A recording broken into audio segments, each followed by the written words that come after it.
Hello everyone, कैसे हैं आप सभी। स्वागत है आपका अनअकैडमी पर। मैं अमित शुक्ला आप सभी के सामने उपस्थित हूँ। सबसे पहले तो आप सभी को थोड़ा सा माफ़ी चाहूँगा कि हाल फिलहाल में अभी मैं बाहर हूँ, इसलिए आपके लिए कोई एनालिसिस वीडियो में नहीं लेकर आ पाया। साथ ही साथ और भी वीडियोस मुझे डालना था आपकी भलाई के लिए, लेकिन वो मैं नहीं डाल पाया। बट कोई बात नहीं, देर से ही सही, लेकिन एक अच्छे रूप में मैं आपको सामने उपस्थित होना चाहता था। तो आज का जो सेशन है ये बहुत महत्वपूर्ण इसीलिए है क्योंकि हम इस सेशन में ये डिस्कस करने वाले हैं कि कौन से क्वेश्चंस है जिनमें डाउट है, जिसमें ऑप्शन चेंज होना ही होना है ना। अगर ए दिया है तो सी या कुछ भी, कुछ ऐसे क्वेश्चंस जिनके एक से ज़्यादा प्रश्न या ऑप्शन जो है वो सही रहेंगे। कुछ ऐसे प्रश्न जिनमें डाउट है लेकिन उसमें कोई चेंज होने की संभावना नहीं है, और हम ये भी देखेंगे कि क्या कोई प्रश्न डिलीट होने जैसी संभावना बनती है। ठीक है, तो इन बातों पर हम बहुत ही ज़्यादा फोकस करने वाले हैं। तो ये वीडियो आपके लिए अत्यंत अत्यंत अत्यंत महत्वपूर्ण है। अपना पेपर निकाल कर बैठो और शांति से मेरी बात को सुनना। 10 से 15 मिनट का ही ये वीडियो मैं आपके लिए रखने वाला हूँ। ठीक है, तो ये जो भी क्वेश्चंस मैं आपको बताने वाला हूँ, इसमें जो 100% चेंज होने वाला है उसको तो मैं आपको बता दूंगा, तो उसके नंबर आप ऐड कर लेना। साथ ही साथ कुछ ऐसे क्वेश्चन हैं जिनमें डाउट है, तो उनको आप भले ही छोड़ देना। केवल इनके ये जो प्रश्न मैं बता रहा हूँ केवल ये, बाकी तो आप सभी अपने अपने अनुसार ऐड कर सकते हैं। फिर दूसरी बात ये कि आयुक्त तो मैं हूँ नहीं, तो मेरे जो भी एक्सपीरियंस है, नॉलेज है, उसके अनुसार ही मैं आपको ये सेशन लेने वाला हूँ। ठीक है, जो भी नया बच्चा है वो अमित शुक्ला नोट्स पर टेलीग्राम पर ऐड हो जाना, क्योंकि मैं आपको आज शाम तक या कल सुबह तक मेरे अनुसार जो आंसर की है वो मैं यहाँ पर आपको प्रोवाइड करवाने वाला हूँ, एकदम ऑथेंटिक रूप से। ठीक है, मतलब संभावना ना के बराबर ही रहेगी। जो ऑप्शन में ज़्यादा जो क्वेश्चन में ज़्यादा ऑप्शन है उनको भी मैं उसी अनुसार आपको प्रोवाइड करवाने वाला हूँ। तो यहाँ पर आप टेलीग्राम चैनल पर सर्च करके ऐड हो जाइएगा। फिर एक और महत्वपूर्ण बात ये कि जल्दीबाजी में मेंस की तैयारी ऐसे ही मत करना शुरू कर देना। थोड़ा सा आराम करिए 2-4 दिन, उसके बाद मैं आपके लिए एक बहुत ही अच्छा वीडियो बनाऊंगा कि प्रीलिम्स की नए बच्चे कैसे तैयारी करें। जिनका मेंस हो गया है वो भी प्रीलिम्स पर कैसे फोकस रखना है, क्योंकि बहुत जल्दी प्रीलिम्स आ जाएगी। और साथ ही साथ मेंस को किस सोर्स से कंप्लीट करना है, वरना आप 50-50 किताब लेके जाओगे, आधी अधूरी तैयारी रहेगी, कुछ बनेगा नहीं, है ना। तो थोड़ा सा शांति रखो, सब कुछ प्रोवाइड करवाऊंगा मैं आपको। यहाँ पर आप ऐड हो जाइएगा, सब कुछ मिलेगा आपको। आंसर की भी मैं आपको जल्द ही प्रोवाइड करवाऊंगा। ठीक है, चलिए तो शुरुआत करते हैं हम। सबसे पहला क्वेश्चन देखो, सबसे पहला क्वेश्चन आपको ये दिख रहा है कि निम्नलिखित में से ई गवर्नेंस का कौन सा वर्णन सटीक बैठता है। मतलब ये बोल रहा है कि सबसे अच्छा ऑप्शन कौन सा होगा ई गवर्नेंस के लिए। तो यहाँ पर इन्होंने 4 ऑप्शन दिए हैं। अब अगर मैं देखूं तो लगभग लगभग सभी बच्चों ने ये प्रश्न लगाया है, तकनीकी आधारित शासन को व्यवस्था देना की व्यवस्था देना। देखो मैं बाहर हूं अभी, इसलिए आपको दिख नहीं पाऊंगा, है ना। रिकॉर्ड करके मैं ये वीडियो बना रहा हूँ। तो तकनीकी आधारित शासन की व्यवस्था देना। अब ये 100% सी है, लेकिन आयोग ने आंसर क्या दिया है, इसका ए दिया है। अब एक वेबसाइट है मध्य प्रदेश में, नाम मैं भूल गया हूँ, ये मैंने उसी दिन निकाल लिया था। यहाँ पर आप पढ़ोगे तो e governance is a technology driven governance of for delivering government services, exchange of information, communication, transaction and integration of various system and services between government and citizens. मतलब यहाँ पर ये बात पता चल रही है कि इसका आंसर वेबसाइट के अनुसार तो सी ही होना चाहिए। तो जिसने सी लगाया है वो अपना एक नंबर यहाँ पर प्लस करना ही करना, आपको एक क्वेश्चन प्लस करना ही करना, क्योंकि इसका आंसर 100% चेंज होगा, सी ही होगा। ए यहाँ पर जिसने भी लगाया है, आयोग ने ए दिया है, तो आपको ये गलत आपका हो ही जाएगा।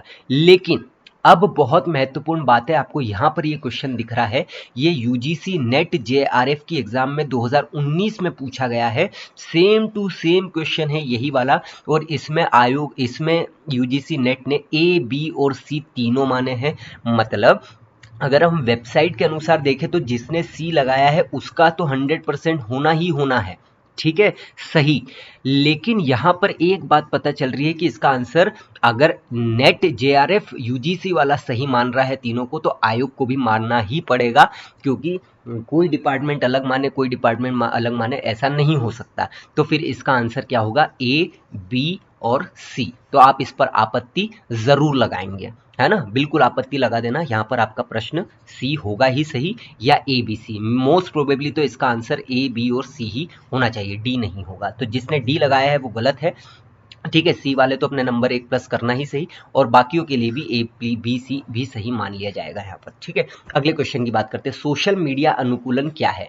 तो देखो यहाँ पर जो है, लगभग लगभग सभी बच्चों ने सोशल नेटवर्क द्वारा आसानी से प्रचार करना लिखा आंसर लगाया है। ठीक है, तो आयोग ने भी इसको माना है ना, और हम भी मानते हैं कि यही आंसर होना चाहिए। लेकिन एस पर एक 2011 का जनरल था, निकला था, वहाँ पर प्रकाशित हुआ था, तो उसको आप थोड़ा अच्छे से पढ़ोगे तो यहाँ से हमारे 2 आंसर निकलते हैं, एक सी भी निकलता है ना, छोटा कंटेंट बनाना जिससे आसानी से अनुक्रमित किया जा सके। तो यहाँ पर ए और सी आंसर इसका मेरे अनुसार तो होना चाहिए। ठीक है, अब मैं देखो जो भी बात करता हूँ आपको पता है कि सोर्सेस के बिना करता ही नहीं हूँ, इसलिए भले ही मैं लेट हो गया लेकिन आपके सामने सोर्सेस के साथ ही आया हूँ। तो सोशल मीडिया अनुकूलन में ए के साथ साथ सी भी होना चाहिए, जहां तक मुझे लगता है ना, ए और सी इसका सही आंसर होना चाहिए। जब आप ये पढ़ेंगे तो आपको समझ में आ जाएगा। यहाँ पर लिखा है Rohit Bhargav rules that dictates the describes the SMO as creating content that can be shared, sharing facility, appreciate the involvement, encourage the mashup and share content proactively, और भी बहुत सारी चीज़ें इसमें दी गई है। तो मेरे हिसाब से ए और सी इसका होना चाहिए। ठीक है, बहुत सिंपल सी बात यहाँ पर हमको देखने को मिलती है। अगले प्रश्न की बात करते हैं, निम्नलिखित में से कौन सा कृत्रिम बुद्धिमत्ता के पक्षपात का स्रोत नहीं है। ठीक है, अब देखो यहाँ पर अगर मैं बात करूँ तो इसका आंसर आयोग ने क्षमता दिया है, एबिलिटी दिया है। ठीक है, लेकिन बहुत सारे लोग जो है इसका आंसर लोग लगा के आए हैं, कुछ लोगों ने इसका आंसर लोग भी दिया है ना, हालांकि मैं भी इसका आंसर लोग ही लगा के आया हूँ।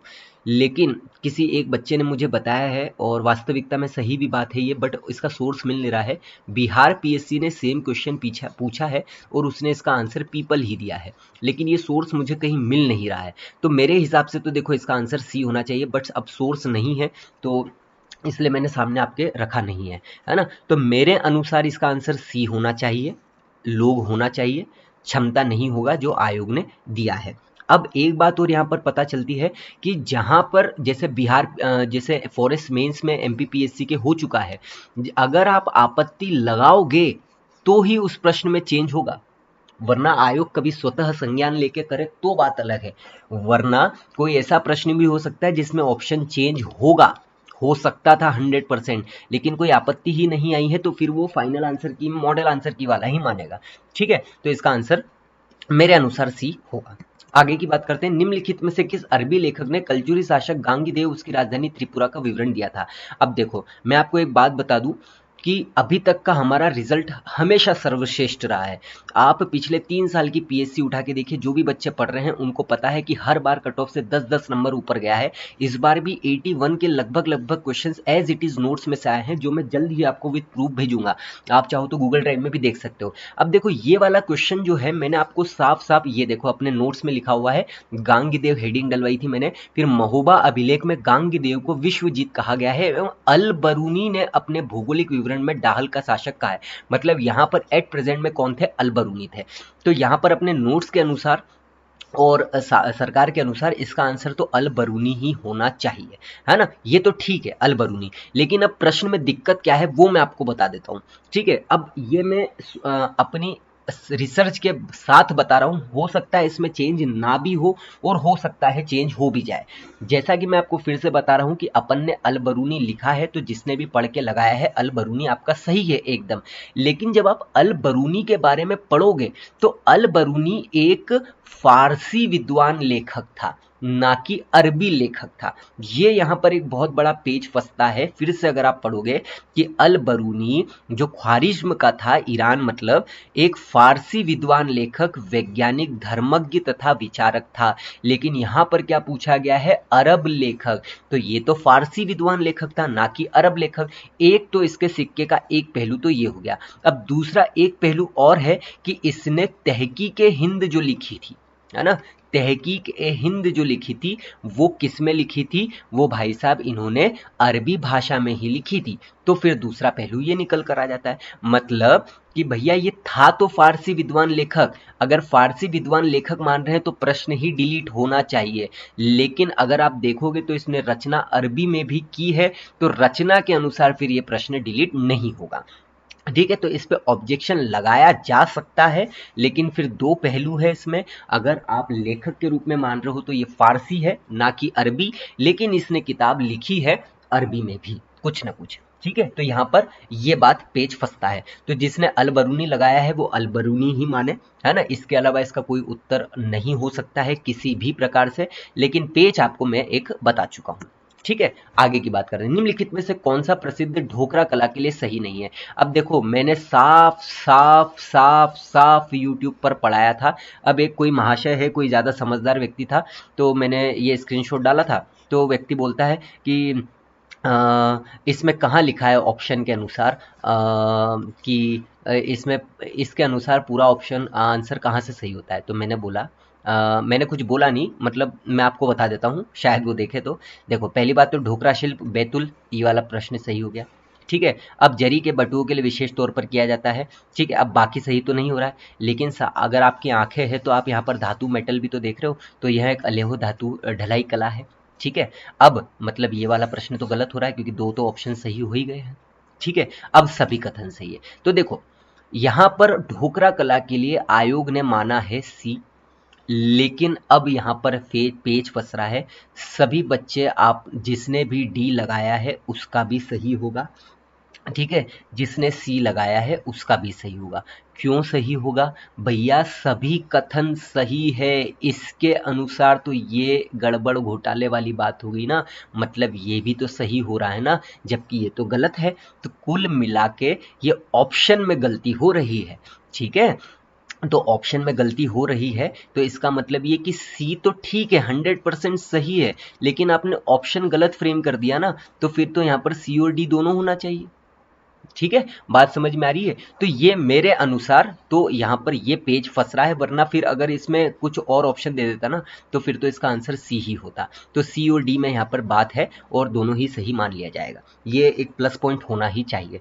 ठीक है, कुछ लोग फेसबुक पर बोलते रहते हैं कि कुछ महाशयों मतलब बहुत सारे टीचर्स ने बैतुल की वेबसाइट से लाकर ढोकरा शिल्प कर दिया और ये कर रहे हैं वो कर रहे हैं। तो भैया, ऐसे मूर्खों को मेरा यही कहना है कि कम से कम कर तो रहे हैं मेहनत, इधर से उधर कॉपी पेस्ट तो नहीं करते ना। तो देखो, जिसको भी आपको ओपोज करना है, जिसको भी आपको लोगों की अच्छाई में भी बुराई निकालना है, तो वो कैसे भी करके निकाल लेंगे, है ना। तो बाकी टीचर्स भी या बाकी भी ज़्यादा लोड मत लिया करो ऐसे के बारे में। ये बस 50-50 नंबर लेके आते हैं और जबरन लोगों के बारे में ज्ञान देते रहते हैं, तो आपको लोड लेने की आवश्यकता नहीं है ऐसा।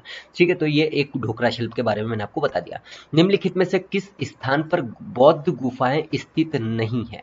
ठीक है, अजंता, बाघ, सांची, बलसार। आप इस वेबसाइट पर जाना, ASI NIC मोर डिटेल, मैंने शायद खोल के रखी भी है, मैं आपको एक बार बताने की कोशिश करता हूँ। नहीं, मैंने शायद बंद कर दी है अभी, बट ठीक है।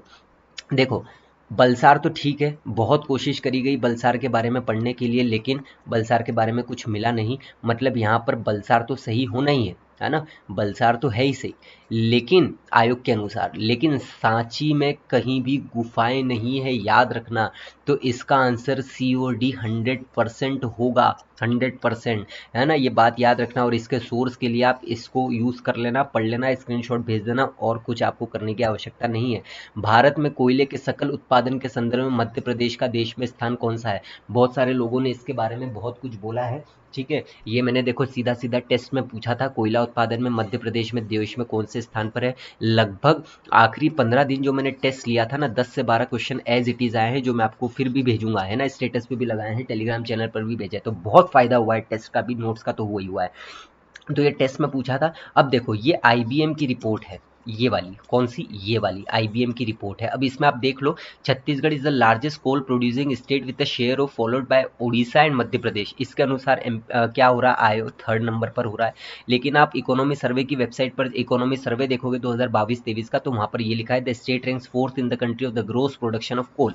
ठीक है, तो जिन भी बच्चों ने तीसरा लगाया, जिन भी बच्चों ने चौथा लगाया, ये आंसर एकदम 100% आपका सही होगा। किसी प्रकार का इसमें कोई डिलीट विलीट प्रश्न नहीं होना है। डिलीट तभी होता है जब जिसमें एक भी ऑप्शन जो है सही नहीं हो, है ना। तो सिंपल बात याद रखना। तो आप इसमें जरूर जरूर जरूर क्या लगाइए, आपत्ति लगाए, आंसर 100% सही होगा। निम्नलिखित में से कौन सा डायोड अत्यंत उच्च गति स्विचिंग इलेक्ट्रॉनिक परिपथ में प्रयोग किया जाता है?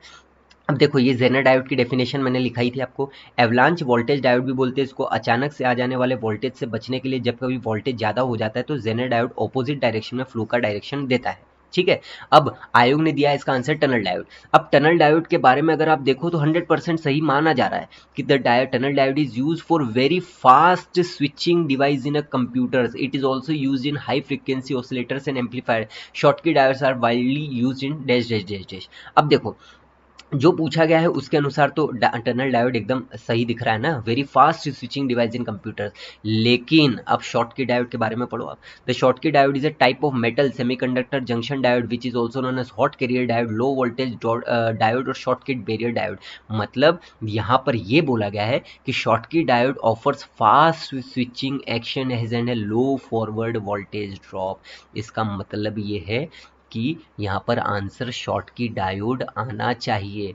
अगर नहीं आना चाहिए तो दोनों के दोनों आना चाहिए। सिंपल सी बात है, आप यहाँ पर ध्यान रखें, है ना। ये आपके सामने विद प्रूफ मैं आपको बता रहा हूँ। मध्य प्रदेश में ग्राम पंचायत घोषित होने के लिए न्यूनतम जनसंख्या कितनी है। देखो इस प्रश्न को अपन डिलीट नहीं मानते हैं, क्योंकि जब हम धारा 12 पढ़ते हैं पंचायत अधिनियम के बारे में, तो यहाँ पर ऐसा लिखा हुआ है कि 1000 से अधिक होने पर 20 वार्डों में विभाजित कर दिया जाएगा। मतलब 1000 अधिकतम हो रहा है, न्यूनतम का तो कोई प्रावधान नहीं है, इस अनुसार तो प्रश्न डिलीट है। लेकिन फिर हम मध्य प्रदेश की एक उन्होंने बहुत अच्छा पीडीएफ बनाई हुई है, बहुत बड़ी बड़ी है, तो उसमें अगर आप देखते हो तो यहाँ पर ये लिख दिया है कि 1000 से होने पर ग्राम पंचायत का गठन किया जाता है। जिन गाँव की आबादी 1000 से कम है वहाँ एक से अधिक गाँवों को ग्राम मिलाकर ग्राम पंचायत का गठन कर दिया जाएगा। ठीक है। तो इसमें जिन भी बच्चों ने 500 लगाया हो, 2000 लगाया हो, 5000 लगाया हो, गलत हो जाएगा एकदम 100%। केवल 1000 ही सही होगा और ये डिलीट भी नहीं होगा। ठीक है। तो इसमें आप माथापच्ची मत करना, मैंने आपको क्लियर कर दिया है। ठीक है। अगले प्रश्न, तो बस इतने ही प्रश्न मेरे हिसाब से है। अब आपको क्या करना है, मैं आपको एकदम सिंपल सिंपल सी बात लास्ट में बता देता हूँ। जो भी प्रश्न मैंने आपको बताए हैं, इसके अलावा कहीं भी किसी भी प्रकार से कोई चेंज होने की संभावना बिल्कुल भी नहीं दिखती है। पहली बात तो ये आपको मैं क्लियर कट बताऊं कि कोई चेंज होने की संभावना नहीं दिखती है।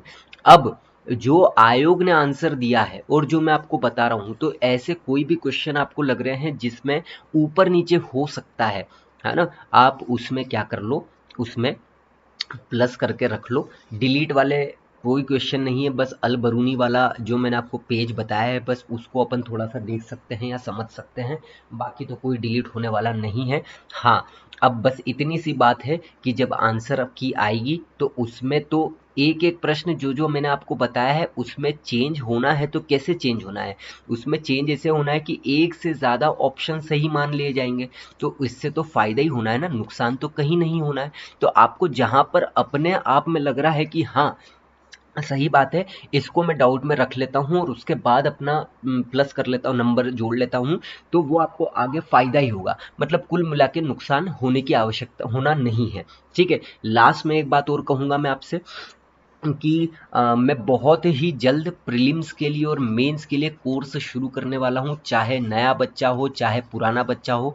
क्योंकि देखो बहुत ही कम समय रहेगा, केवल और केवल मेंस पर फोकस करोगे तो अंत में फिर प्रीलिम्स में दिक्कत हो जाएगी। क्योंकि अभी प्रीलिम्स हुआ फिर मेंस होगा, फिर जैसे ही मेंस खत्म होगा प्रीलिम्स हो जाएगा, फिर मेंस हो जाएगा। ठीक है। तो मेंस पर भी फोकस रखना है और साथ ही साथ 10-12 घंटे मेंस पढ़ने के बाद आपको केवल 1 से 2 घंटे प्रीलिम्स पर फोकस करना है, सिर्फ और सिर्फ 1 से 2 घंटे। तो किस प्रकार से हम आगे चलने वाले हैं उस पर मैं डिटेल में आपको क्लास भी लूंगा, बताऊंगा भी सही। बस आपको टेलीग्राम चैनल पर ऐड हो जाना है। बहुत जल्दीबाजी में हर कहीं का सब्सक्रिप्शन लेकर, बहुत जल्दबाजी में कोई भी बुक लेकर बैठने मत लग जाना। ऐसे मेंस की तैयारी नहीं होती है, एकदम सिस्टमेटिक रूप से बताऊंगा आपको। 2-4 दिन की बस शांति रख लो, थोड़ा सा एंजॉय करो, बाहर घूम के आओ, रिफ्रेश रहो, सब कुछ रहो।